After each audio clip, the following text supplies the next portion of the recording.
Welcome to A Crash Investigation, the podcast, the show we dissect and discuss primary crashes in aviation history.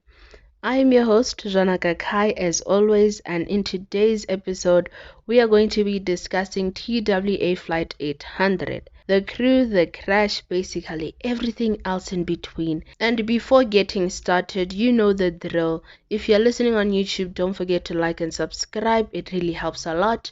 And if you're listening on a podcast listening platform, don't forget to rate us 5 stars. And if you do not want to rate us 5 stars, what are you doing with your life? But without wasting any more of your time, seeing as though this is going to be a really long episode and it is going to be incredibly detailed, let us get into it. It is the greatest aviation mystery of all time. Lies a massive passenger jet and the remains of its 239 passengers and crew. Good morning. We have a smoke problem. And we're doing emergency descent to level 15140. In December 1988, a passenger airliner was bombed over Scotland in what was one of the largest pre-9/11 terrorist attacks.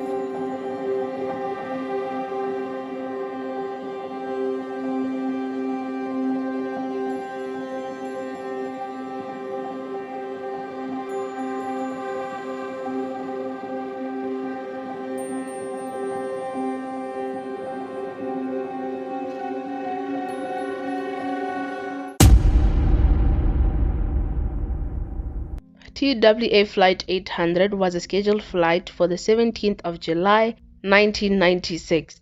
The origin of this flight was John F. Kennedy International Airport, New York City, New York, the United States. Its destination was Leonardo da Vinci International Airport, Rome, Italy. This flight had a stopover at our favorite airport, Charles de Gaulle International Airport, Paris, France.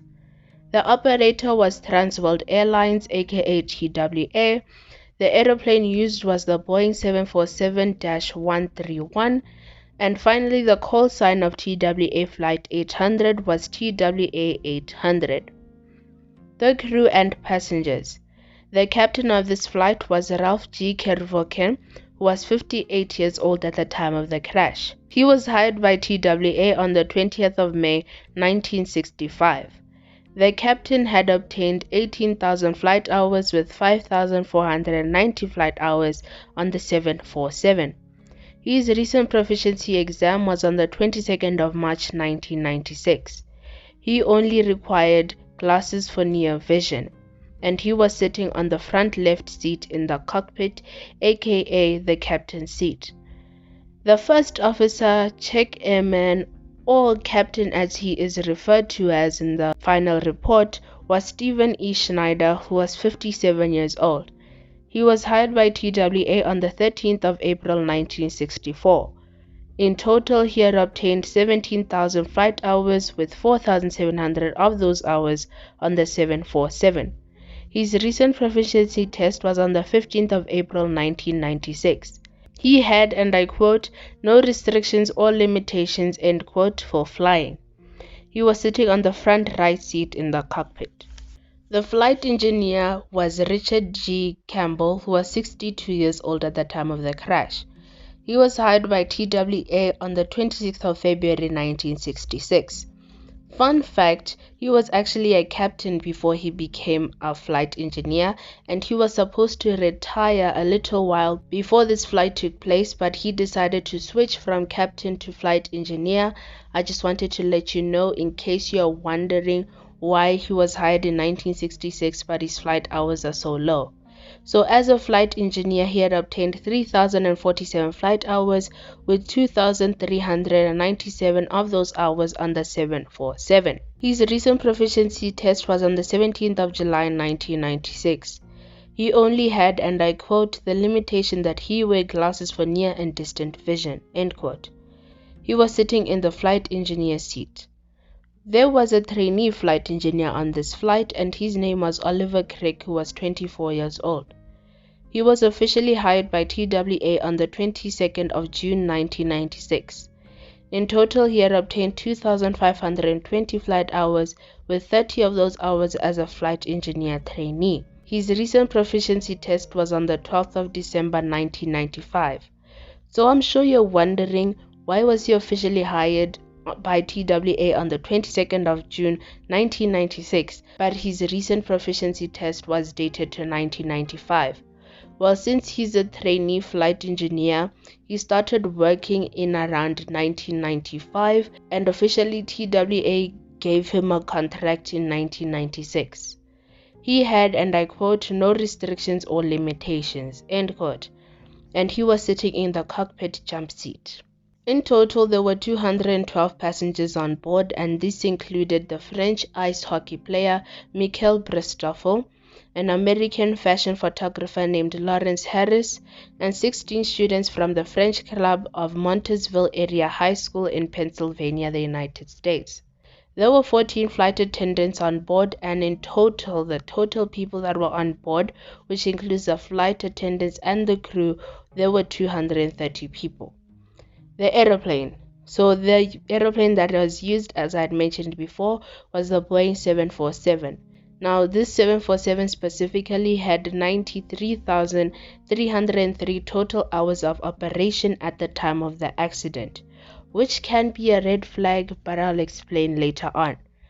So the flight. On the 17th of July 1996 at 20 minutes to 6 a.m.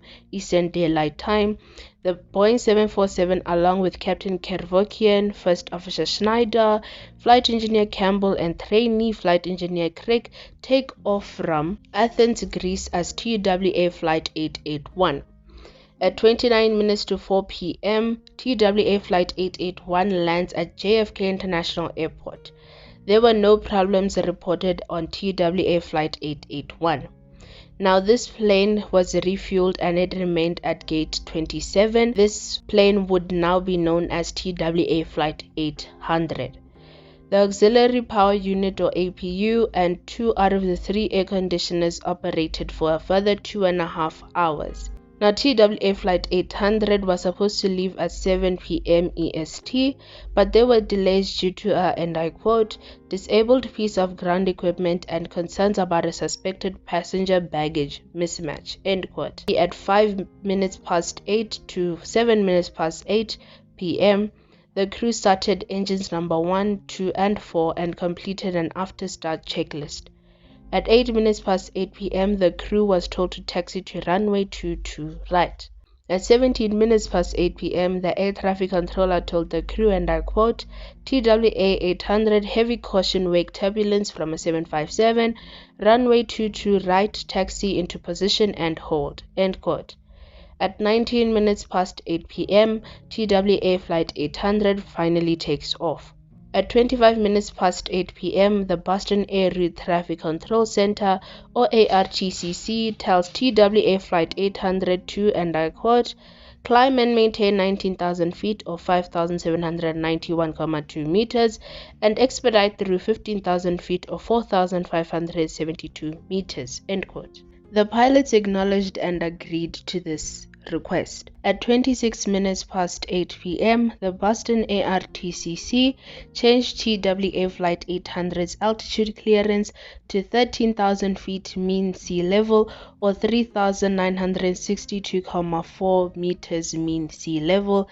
The reason why they use, or why I am saying mean sea level, is because at this point they are above the Atlantic Ocean. At 27 minutes past 8 p.m., TWA Flight 800 reaches the assigned altitude from the Boston ARTCC.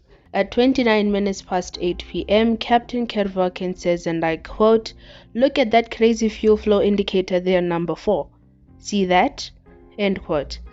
Whilst this whole confusion was happening, at 8:30 p.m. 15 seconds, Boston ARTCC tells TWA Flight 800 to climb and maintain 15,000 feet mean sea level or 4,572 meters mean sea level. Captain Kervokian tells First Officer Schneider to climb thrust. At 8:30 p.m. 18 seconds, First Officer Schneider acknowledges air traffic control's clearance. At 8:30 p.m. 25 seconds, Captain Kervoken tells the other pilots to, and I quote, climb thrust, end quote. At 8:30 p.m. 35 seconds, Flight Engineer Campbell responds to Captain Kervoken's request by saying, and I quote, powers set, end quote. For 1 minute after Flight Engineer Campbell's response, there were different sounds that were being recorded by the CVR or cockpit voice recorder, such as mechanical movement and unintelligible words. At 29 minutes to 9 p.m. 50 seconds, a captain of East Wind Airlines Flight 507 reported that he, and I quote, just saw an explosion out here, end quote. He then gave further details 10 seconds later by saying, and I quote, we just saw an explosion up ahead of us here, about 16,000 feet or 4,876.8 meters or something like that. It just went into the water, end quote. The aeroplane that the captain of East Wind Airlines Flight 507 saw was TWA Flight 800, and TWA Flight 800 unfortunately crashed into the Atlantic Ocean near East Moriches, New York. There were unfortunately no survivors. The investigators.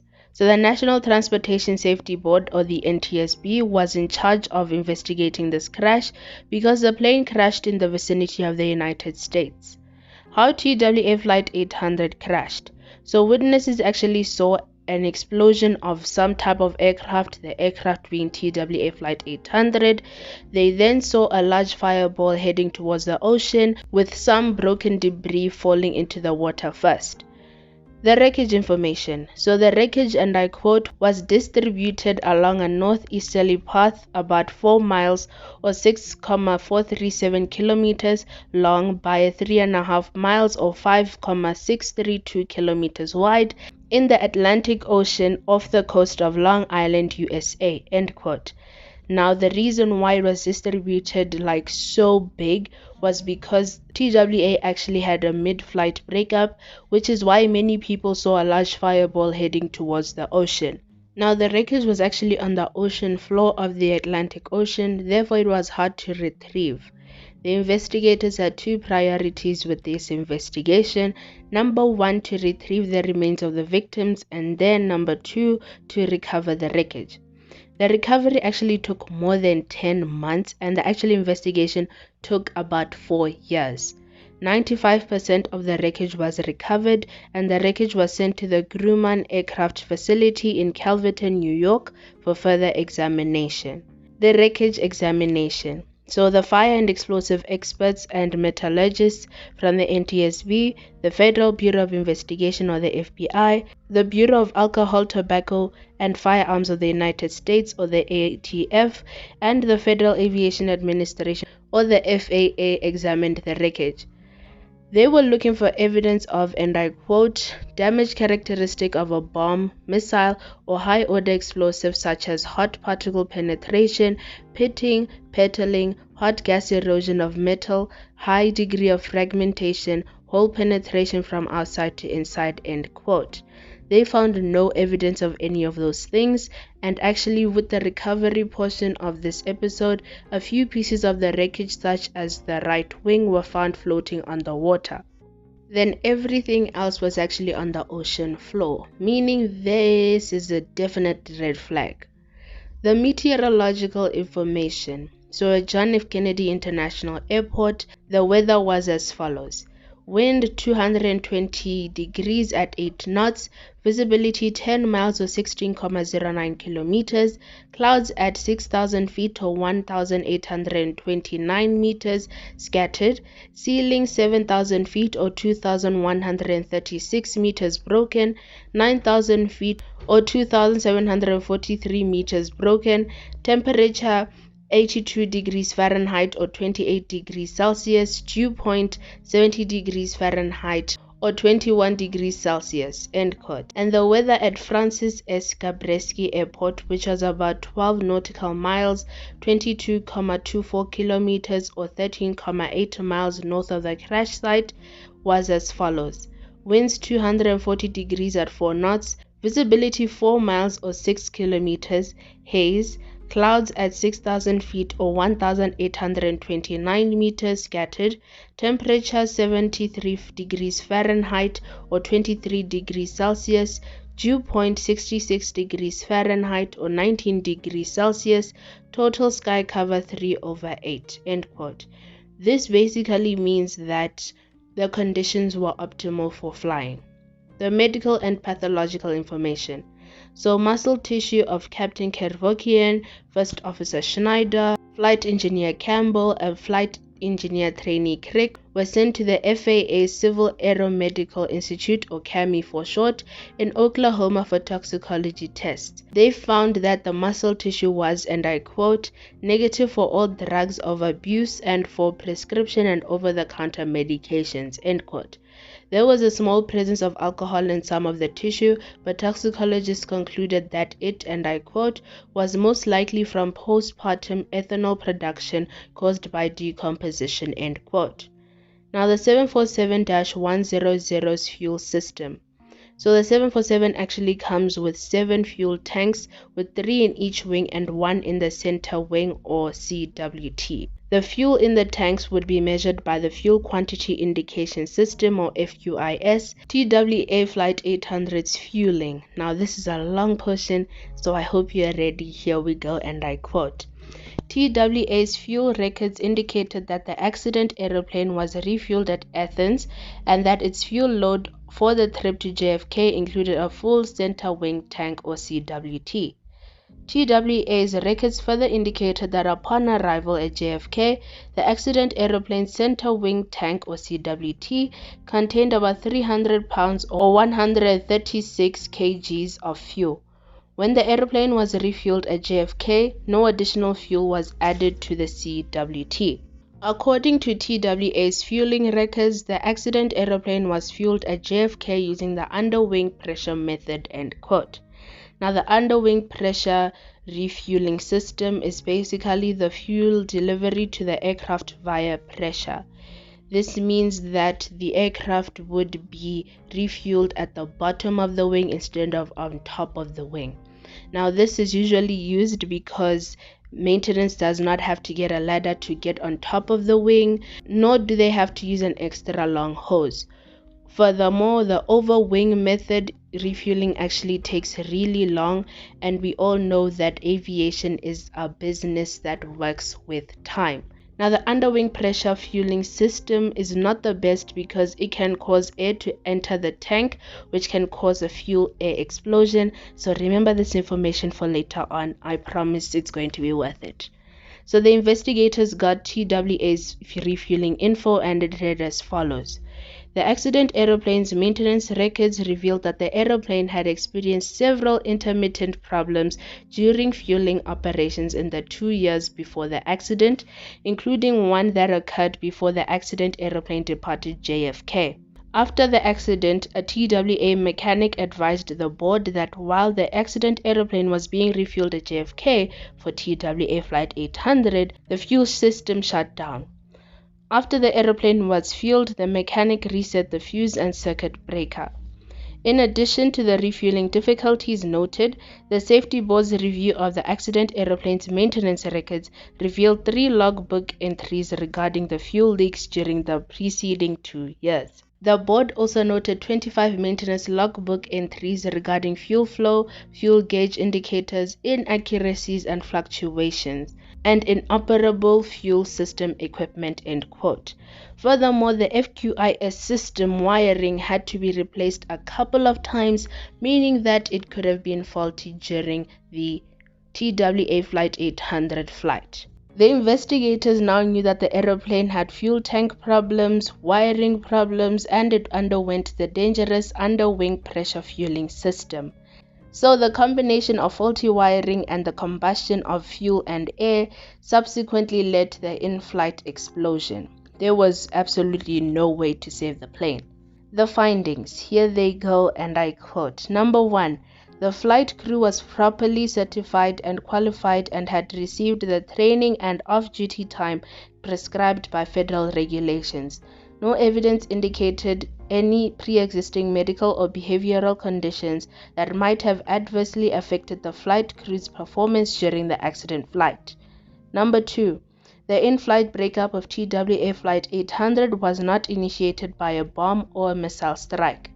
Number 3. The fuel-air vapor in the fuselage of TWA Flight 800's center wing fuel tank was flammable at the time of the accident. And number 4. The TWA 800 in-flight breakup was initiated by a fuel/air explosion in the center wing fuel tank. End quote. So the probable cause of the crash. It reads as follows. The National Transportation Safety Board determines that the probable cause of the TWA Flight 800 accident was an explosion of the center wing fuel tank or CWT, resulting from ignition of the flammable fuel-air mixture in the tank. The source of ignition energy for the explosion cannot be determined with certainty, but of the sources evaluated by the investigation, the most likely was a short circuit outside the CWT that allowed excessive voltage to enter it through electrical wiring associated with FQIS. End quote. Now the recommendation set out by the NTSB to the Federal Aviation Administration. Examine manufacturers' design practices with regard to bonding of components inside fuel tanks and require changes in these practices as necessary to eliminate potential ignition hazards. Develop and implement procedures including a checklist of safety-related items for the handling and placement of explosive training aids by K9 explosive detection teams to prevent containment of aircraft and airport facilities. And finally, require in all applicable transport aeroplane fuel tanks surge protection systems to prevent electrical power surges from entering fuel tanks through fuel quantity indication system wires. End quote. And that is the end of today's episode. I apologize that it is so late. The thing is, I'm not trying to make any excuses, but like living in South Africa and the electricity problems in South Africa, where we basically sometimes do not have any electricity, it's not an excuse, but it is an explanation. So apologies for that. I will try to record way before any load shedding stuff happens, but either way, thank you so much for listening once again. Don't forget to like and subscribe if you're listening on YouTube. If you're listening on a podcast listening platform, do not forget to rate us 5 stars and follow us there in order not to miss a new episode. My name is Zwonaka Kai. Thank you so much for listening, and I'll catch you in the next one. Hopefully that episode will be earlier. Cheers.